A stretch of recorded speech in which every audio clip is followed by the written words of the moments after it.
Hi everyone, welcome back to the lecture 2 of our chapter 3.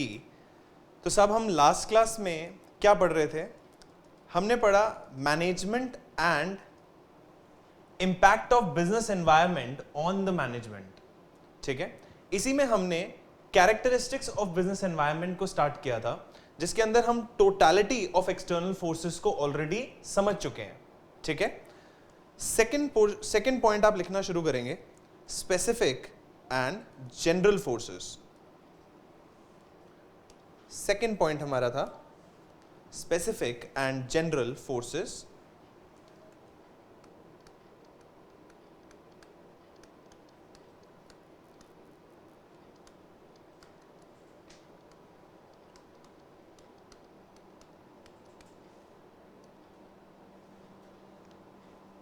लिखेंगे जी, business environment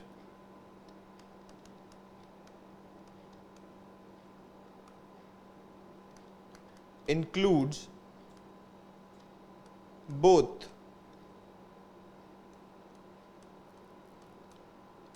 specific and general forces.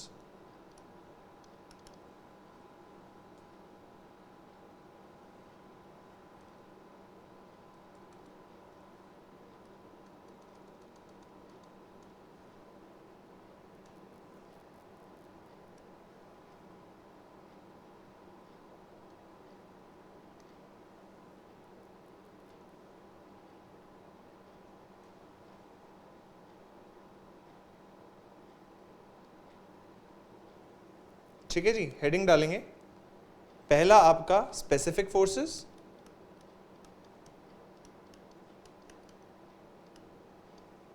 दूसरा general forces.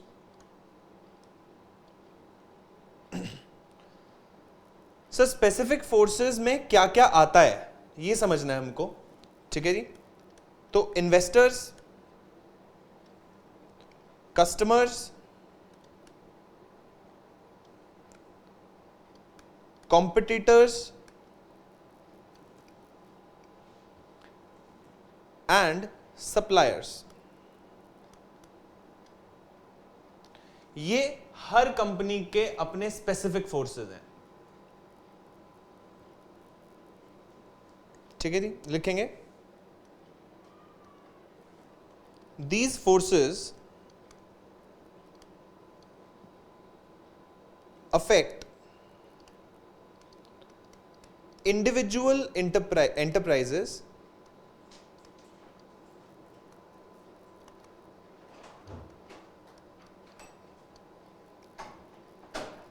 directly and immediately in their day-to-day working.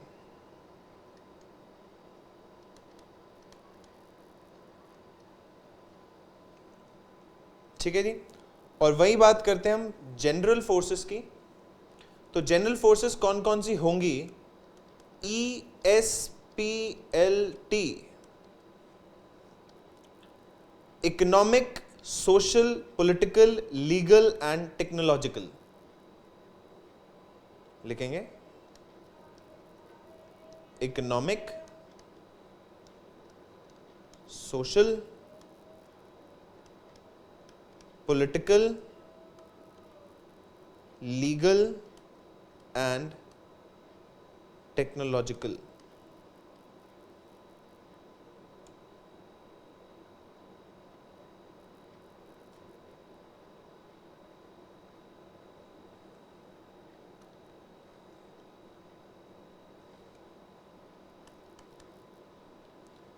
These forces indirectly affect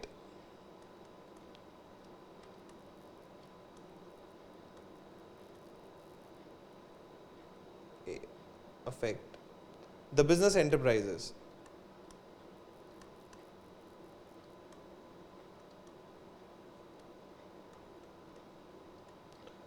ठीक है जी, तो हमको क्या समझना है?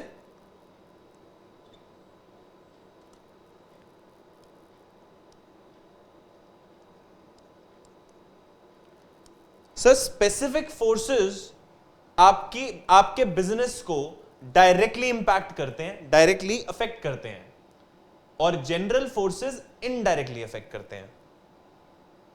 ठीक है जी। Next third point, interrelatedness.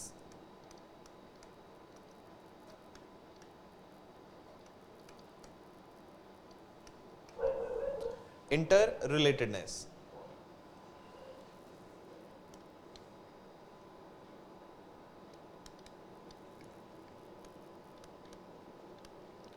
the different elements of business environment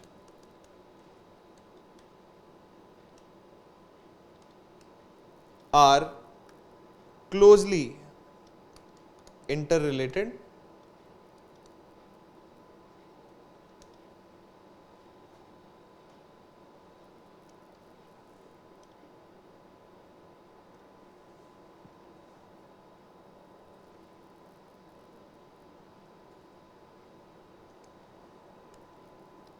example,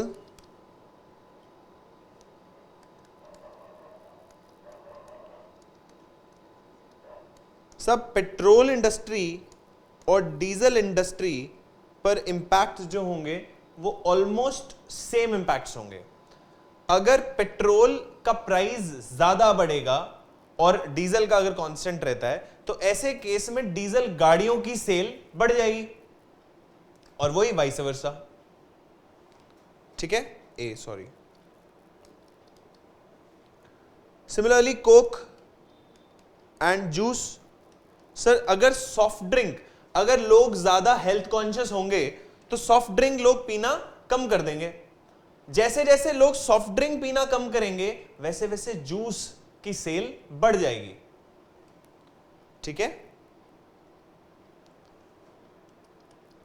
अब ये जो हमने एग्जाम्पल्स दिए ना, ये एग्जाम्पल्स थे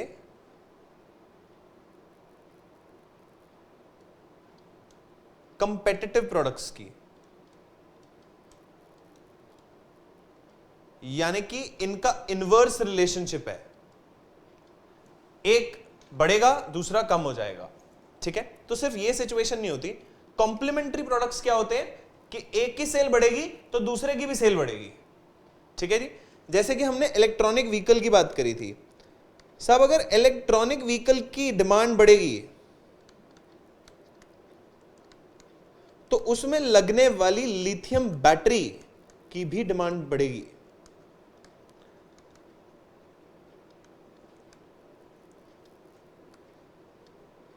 ठीक है, लेकिन ऑयल की, पेट्रोल की, डीजल की डिमांड कम हो जाएगी।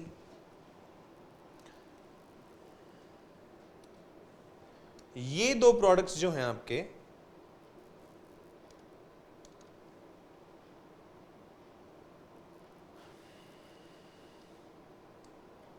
ये कॉम्प्लीमेंट्री प्रोडक्ट्स हैं।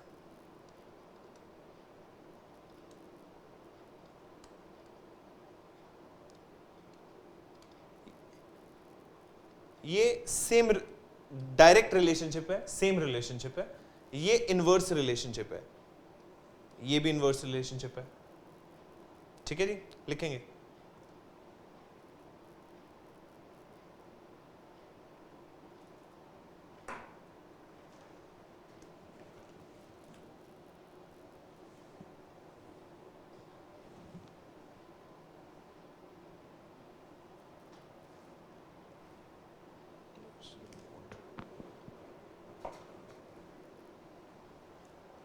Next heading, dynamic nature.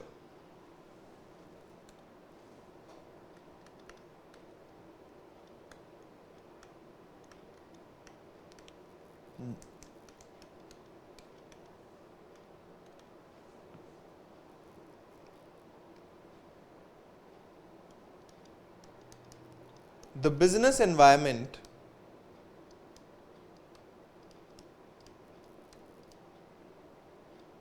is dynamic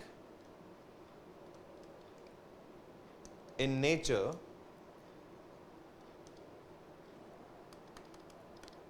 that is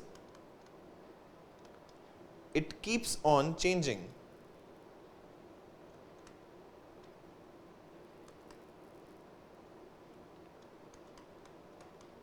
Whether in terms of technological improvement,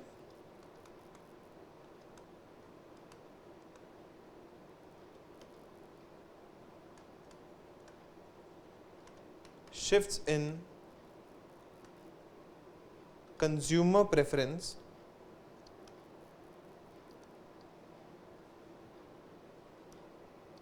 or entry of new competition in the market. Sir इसको ध्यान से समझेंगे. डायनामिक नेचर हम वैसे तो काफ़ी बार पढ़ चुके हैं, बट इसके एग्जाम्पल्स का कोई अंत नहीं है.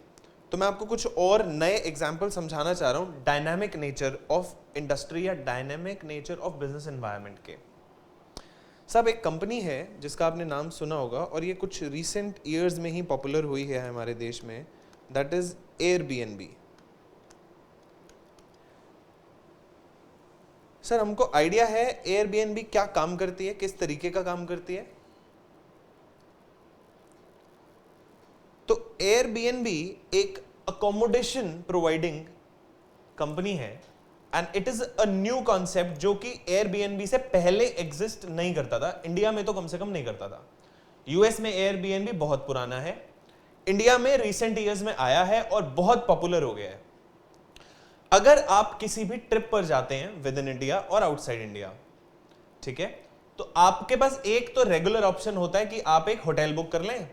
और होटल बुकिंग की बहुत सारी वेबसाइट्स हैं. आप ट्रिवागो पे जाइए, गोआईबीबो पे जाइए, मेक माई ट्रिप पे जाइए, hotel.in पे बहुत सारी वेबसाइट्स हैं जहां से आप अपना होटल बुक कर सकते हैं.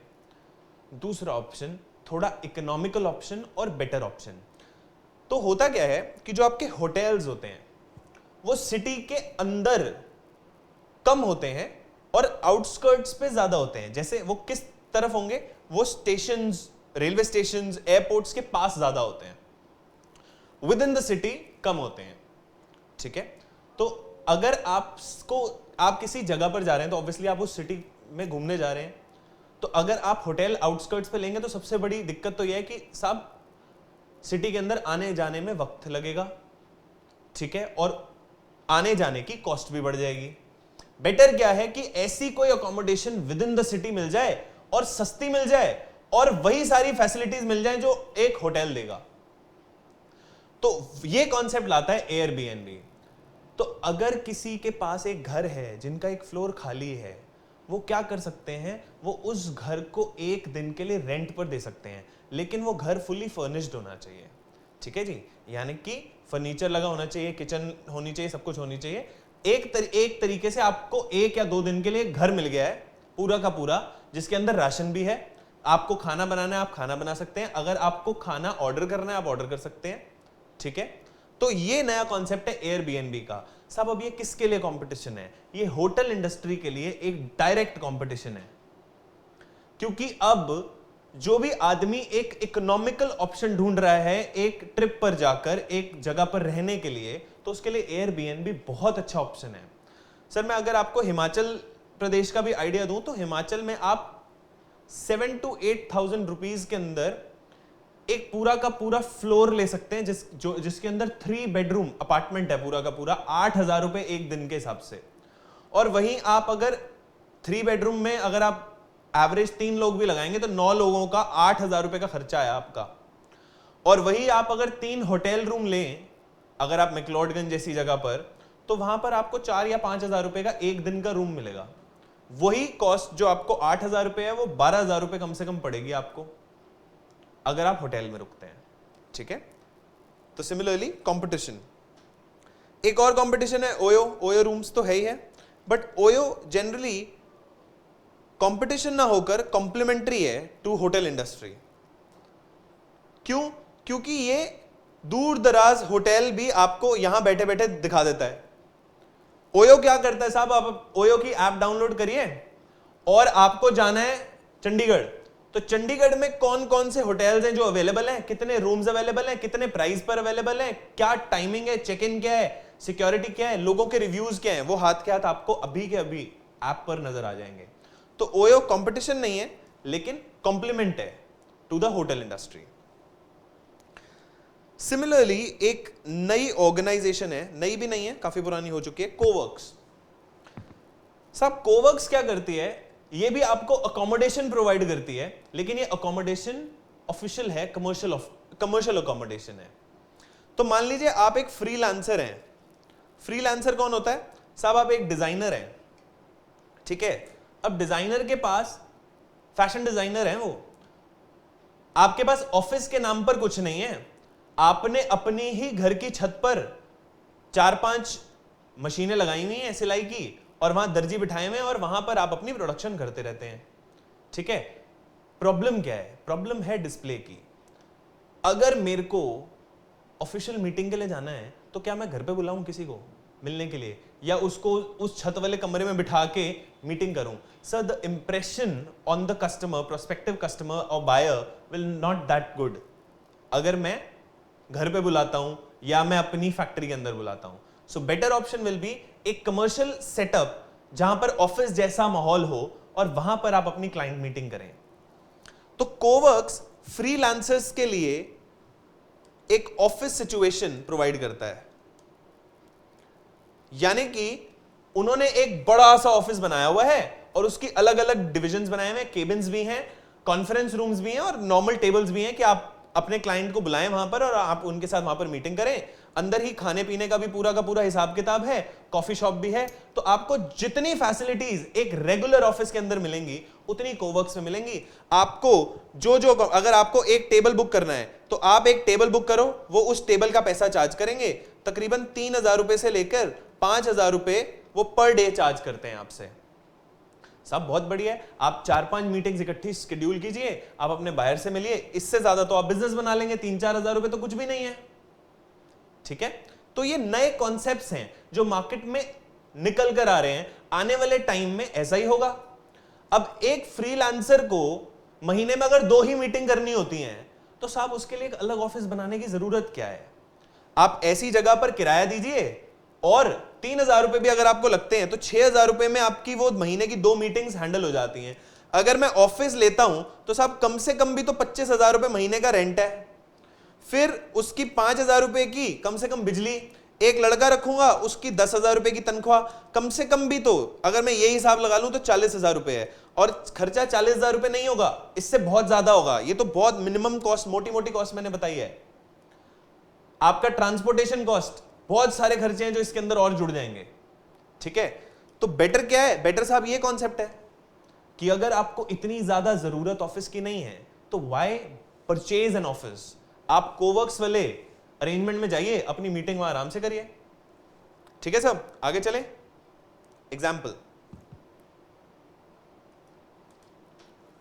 एग्जाम्पल्स कोई और डिस्कस कर रहे हैं further.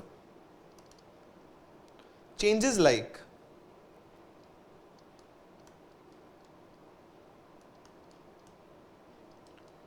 invention of new technique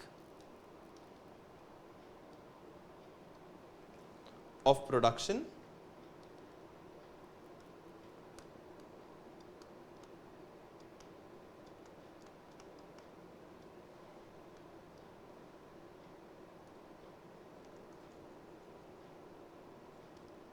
changes in industrial policy, etc.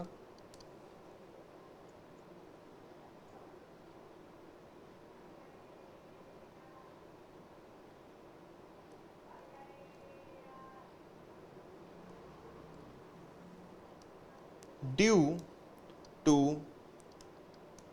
dynamism of business environment,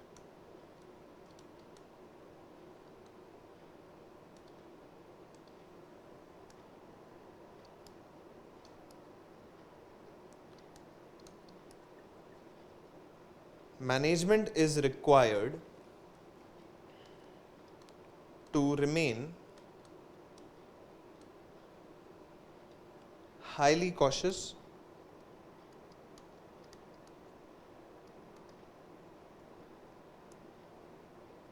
alert, and adaptable.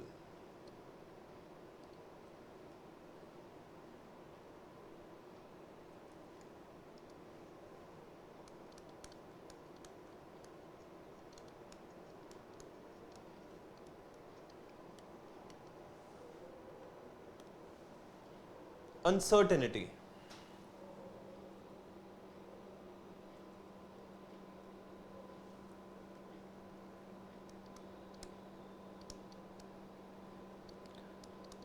Business environment is largely uncertain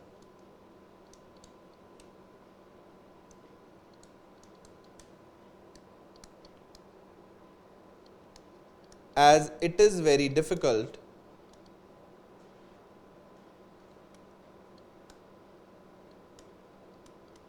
to predict future.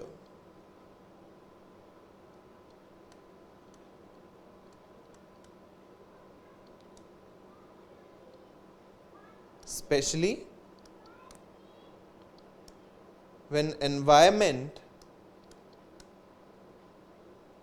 is changing too frequently,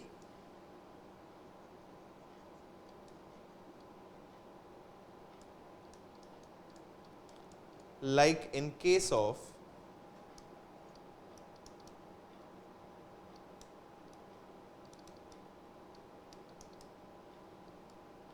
information technology.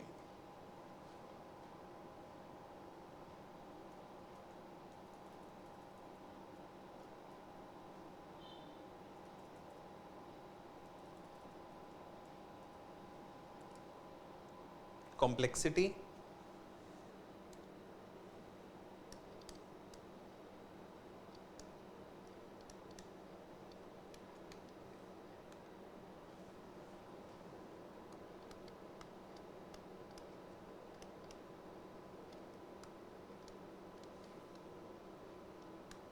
a business environment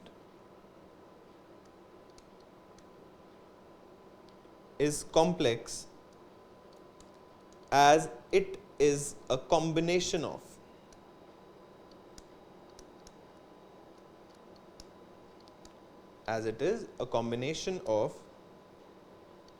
many factors which are interrelated and interdependent.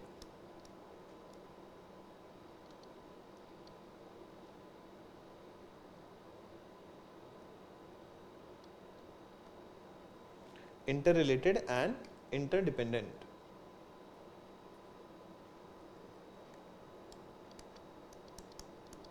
It is easy to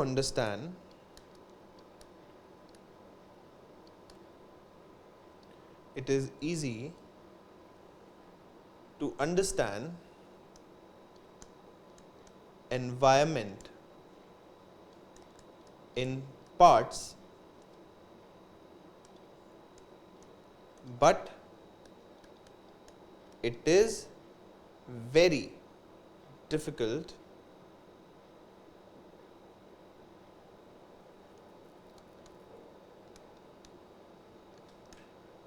to know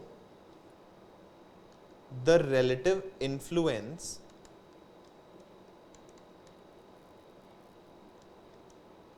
of a particular force on functioning of the business enterprise.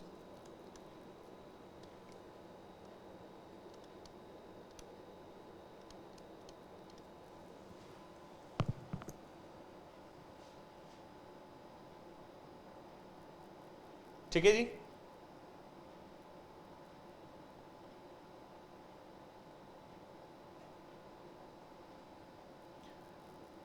In totality business environment बहुत complex है, तो उस environment को समझना तो आपको तोड़ तोड़ कर पड़ेगा, एक एक एलिमेंट को, एक एक फोर्स को अलग से समझना पड़ेगा, लेकिन उस एक एलिमेंट का इंपैक्ट ऑर्गेनाइजेशन पर समझा नहीं जा सकता, वो बहुत मुश्किल है। इंपैक्ट जो है वो कंसोलिडेटेड ही समझा जा सकता है, ठीक है। And the last is relativity.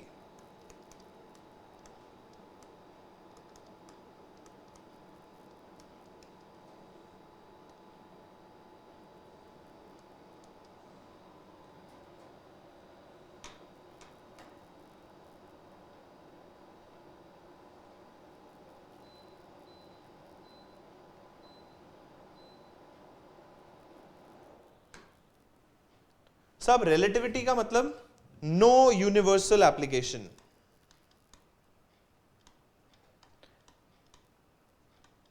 जो हमने मैनेजमेंट प्रिंसिपल्स के बारे में भी बात करी थी कि इसको आंख बंद करके हर जगह पर अप्लाई नहीं किया जा सकता, तो बिजनेस एनवायरनमेंट का हर जगह पर, हर सिचुएशन पे, हर इंडस्ट्री पर सेम इंपैक्ट नहीं होता है, रिलेटिव इंपैक्ट होता है।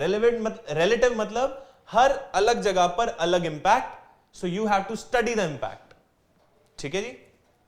लिखेंगे इसके बारे में। Business environment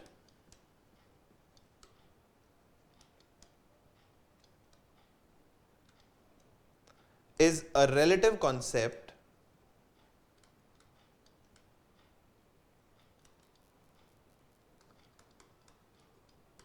since it differs from country to country,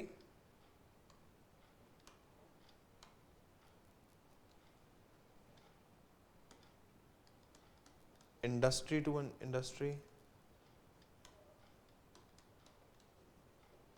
और सिर्फ कंट्री भी नहीं, स्टेट्स में भी फर्क होता है, तो रीजन टू रीजन भी कह सकते हैं आप।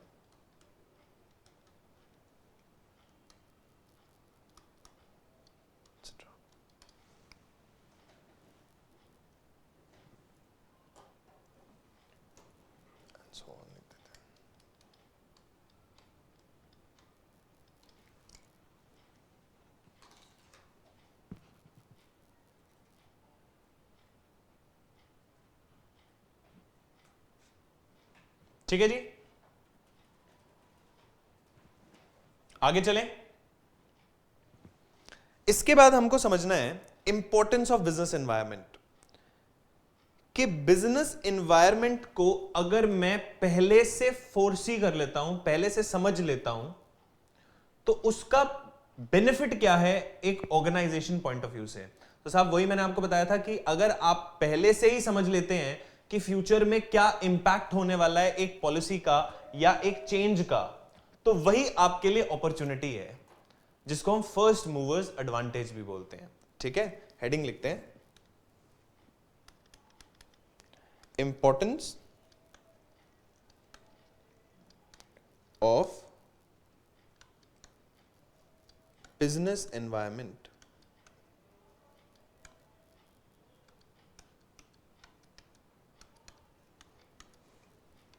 इंपॉर्टेंस ऑफ बिजनेस एनवायरनमेंट लिखेंगे जी। To survive and grow in this competitive world, every business enterprise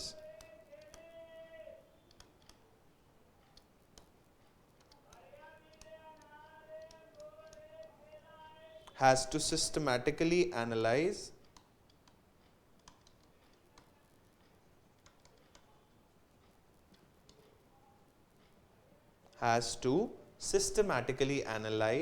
and diagnose the environment.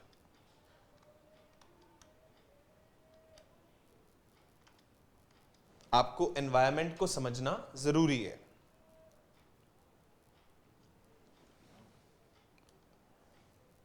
लेकिन सर्वाइवल और ग्रोथ होगा कैसे, ये हम अब इन डिटेल पढ़ेंगे। ठीक है, ये तो बहुत जेनरिक स्टेटमेंट है ना कि टू सर्वाइव एंड ग्रो आपको अपने बिजनेस एनवायरनमेंट को समझना जरूरी है। लेकिन क्यों जरूरी है? बिजनेस एनवायरनमेंट समझकर आप क्या एक्शंस ले सकते हैं और उसको किस तरीके से एनकैश कर सकते हैं, उसको प्रॉफिट ग्रोथ के लिए किस तरीके से इस्तेमाल कर सकते हैं, ये हमने अभी समझना है। ठीक है,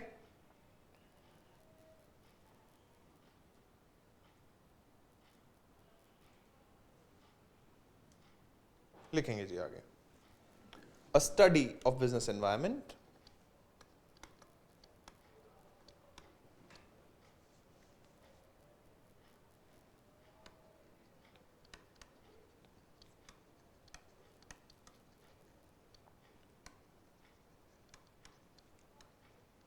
enables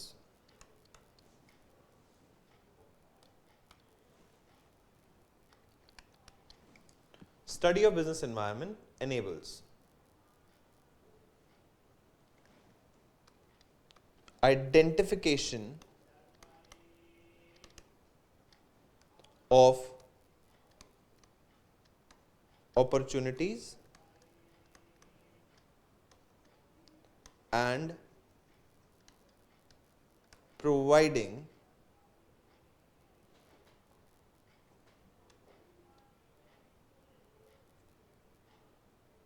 provides लिखते हैं, provides first mover advantage.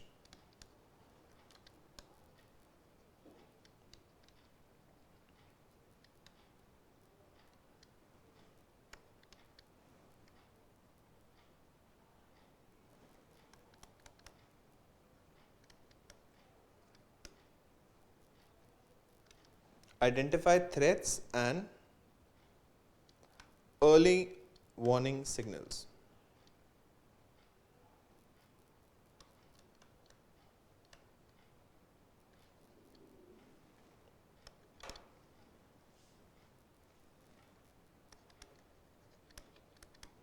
Tapping of useful resources. इन सारे पॉइंट्स को समझेंगे सर अभी in detail.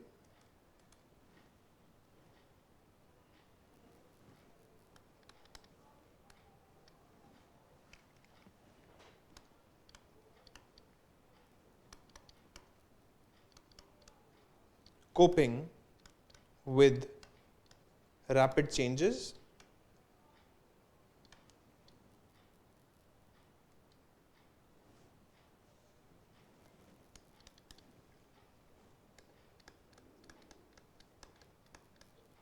assisting in planning and policy formulation,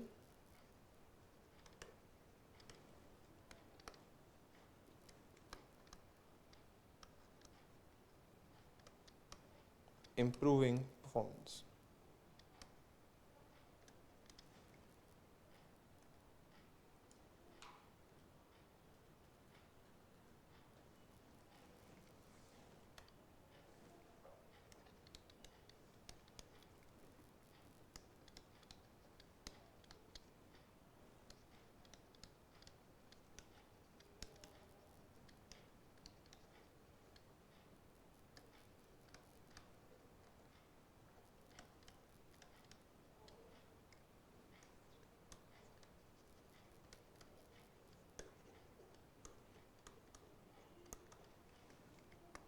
first heading, first mover advantage कैसे मिलती है अगर हम अपने बिजनेस एनवायरनमेंट को करेक्टली समझ लेते हैं तो।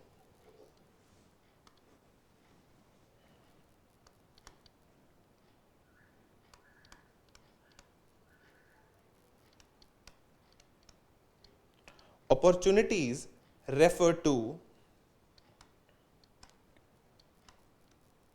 the positive external trends or changes that will help a firm to improve its performance.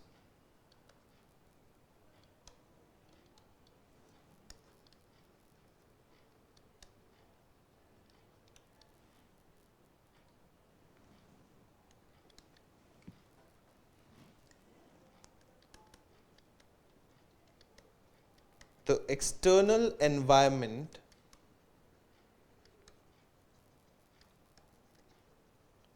provides numerous opportunities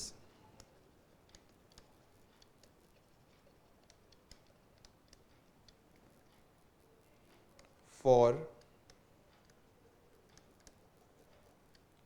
business units.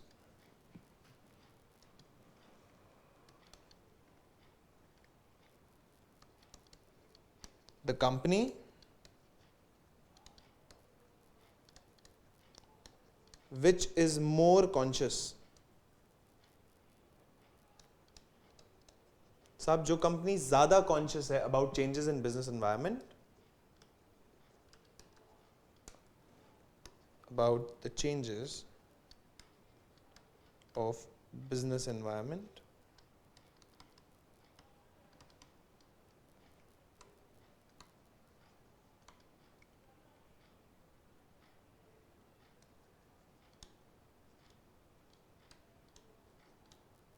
can take better advantage of opportunities instead of losing them to competitors.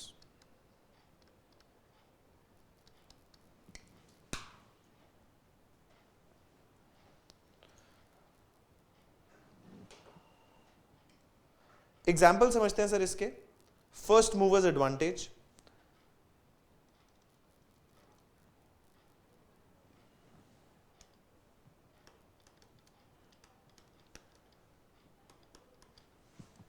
सब कुछ recent past में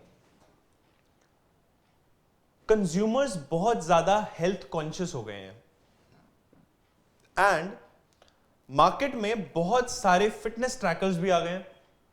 fitness trackers की अगर बात करें तो बहुत सारी कंपनीज हैं जो कि ऐसी घड़ियां बनाती हैं, अगर आप उनको अपने हाथ में बांध लें so they can track your movement और वो बता सकते हैं कि आपने कितनी कैलोरीज बर्न करी हैं ड्यूरिंग द डे, कितने स्टेप्स आपने लिए हैं, आप कितनी पेस से भागे, आपका हार्ट रेट कितना था. तो ये सब कुछ कर सकती हैं. बहुत सारी कंपनीज हैं, फिटबिट है, आई वॉच पता नहीं कर सकती है कि नहीं, मोस्ट प्रोबेबली नहीं करती. गार्मिन इज अनदर कंपनी जो कि फिटनेस ट्रैकर्स बनाती हैं. बट सब MI जो कंपनी है विच इज Xiaomi, सर इन्होंने बहुत ही रीजनेबल कॉस्ट पर फिटनेस ट्रैकर्स मैन्युफैक्चर किए और ये HRX वेरिएंट है इसके. तकरीबन 1200 रुपए का साहब एक फिटनेस ट्रैकर आपको मिल सकता है बहुत आसानी से. जो ये फिटबिट्स हैं सब ये 30 से 40 हजार एवरेज कॉस्ट करते हैं. गार्मिन की वॉचेस 15-16 से शुरू होती हैं, 26 से 30 तक जाती हैं. आई वॉच भी 40,000 के अंदर 30 से 40,000 की रेंज में आती हैं. बट अगर ये Xiaomi के फिटनेस ट्रैकर की बात करें तो this starts from $1,200. Similarly fast track ने भी इसी तरीके के ट्रैकर्स निकाले एंड उनका कुछ 2,000 रुपए तक का पड़ता है. 1800 रुपए से 2,000 रुपए तक की कॉस्ट करता है. तो साहब ये क्या है? ये अपॉर्चुनिटी है lower strata, lower income group को टैप करने के लिए, कि जो आदमी 40,000 की वॉच नहीं खरीद सकता उसको ऑब्वियसली वही बेनिफिट्स हम दे पाए इस कॉस्ट में. साहब ऑब्वियसली कुछ फीचर्स कम होते हैं इन वॉचेस में, लेकिन ultimately they track your movements and provide the calorie burn during the day. ठीक है. सिमिलरली व्हाट्सएप की अगर हम बात करें तो अब पिछले कुछ 1 या 2 साल से आप व्हाट्सएप से पेमेंट दे सकते हैं. WhatsApp has linked UPI to its portal. यानी कि व्हाट्सएप से अगर किसी आदमी ने अगर अपना UPI अकाउंट लिंक किया हुआ है व्हाट्सएप में, तो आप व्हाट्सएप से ही सीधा पेमेंट दे सकते हैं उसको. ठीक है जी. पेटीएम तो था ही आपके पास, बट अब आपको पेमेंट के लिए कोई अलग से ऐप डाउनलोड करने की जरूरत नहीं है. WhatsApp will manage that. Similarly एक और अपॉर्चुनिटी है इलेक्ट्रॉनिक व्हीकल्स. मैं बहुत ज्यादा बात करूंगा साहब इनकी इलेक्ट्रॉनिक व्हीकल्स की, क्योंकि ये बहुत रिसेंट फ्यूचर है आपके देश में। मतलब इलेक्ट्रॉनिक व्हीकल्स आज भी आते हैं, इलेक्ट्रॉनिक व्हीकल 10 साल पहले भी थे, लेकिन mass production of electronic vehicles की बात अब होती है हमारे देश में, पहले कभी भी नहीं थी। रीजन क्या है कि जब आप मास प्रोडक्शन करेंगे इलेक्ट्रॉनिक व्हीकल्स की, जब आप बात करेंगे कि electronic vehicles will replace petrol engine और डीजल इंजन, तो वो इतना आसान नहीं है, क्योंकि आपको उसके लिए एक प्रॉपर इंफ्रास्ट्रक्चर चाहिए, चार्जिंग पॉइंट्स चाहिए, ताकि आप अगर गाड़ी लेकर जाएं, मेरे को साहब 300 किलोमीटर दूर जाना है, तो मेरी लिथियम बैटरी जो है वो सपोर्ट ही 200 से 250 किलोमीटर की रेंज करती है, तो मैं जाऊंगा कैसे? तो मेरे को एज अ सब्स्टिट्यूट क्या डीजल पेट्रोल गाड़ी रखनी पड़ेगी, तो वो अल्टीमेटली रिप्लेस तो नहीं हो पाएंगी। ठीक है जी, इसके लिए आपको चार्जिंग स्टेशन चाहिए। ठीक है, ऐसी बैटरीज चाहिए जो इतना डिस्टेंस तक ड्यूरेबल हो। ठीक है, कम से कम 15 साल की बैटरी लाइफ हो, ताकि जो गाड़ी की लाइफ है उतनी बैटरी की लाइफ हो। ठीक है, तो ये जो इलेक्ट्रॉनिक व्हीकल्स हैं, इसके लिए लिथियम बैटरी बहुत इंपॉर्टेंट है। एंड आजकल बहुत सारी कंपनीज हैं जो इस लिथियम बैटरी को इनोवेट कर रही हैं। ठीक है, तो एक एग्जांपल अगर मैं दूं तो तोशिबा एक कंपनी है जो हम ऑलरेडी जानते हैं। तोशिबा, डेंसो एंड सुजुकी, सब ये 3 कंपनीज का जॉइंट वेंचर है, अहमदाबाद में सेटअप हो रहा है अभी। एंड इनका टारगेट क्या है? इनको यही ड्यूरेबल लिथियम बैटरी प्रोड्यूस करनी है, और ये लिथियम बैटरी का इस्तेमाल फिर मारुति सुजुकी ही करेगा। इनका टारगेट कस्टमर ऑलरेडी डिसाइडेड है, because Maruti Suzuki will manufacture electronic vehicles, और उसके लिए जो लिथियम बैटरी उनको चाहिए वो इन 3 कंपनीज का जॉइंट वेंचर है, so that they can manufacture and provide it to Maruti Suzuki. ठीक है साहब, अभी तक हमने कितने पॉइंट्स पढ़े इंपॉर्टेंस के पॉइंट ऑफ व्यू से? 1 मिनट देख लेते हैं। एक ही पॉइंट पढ़ा साहब हमने, identification of opportunities and providing first mover advantage. ठीक है, we will continue this in the next lecture. Please revise your class. I'll see you in the next lecture. Thank you so much.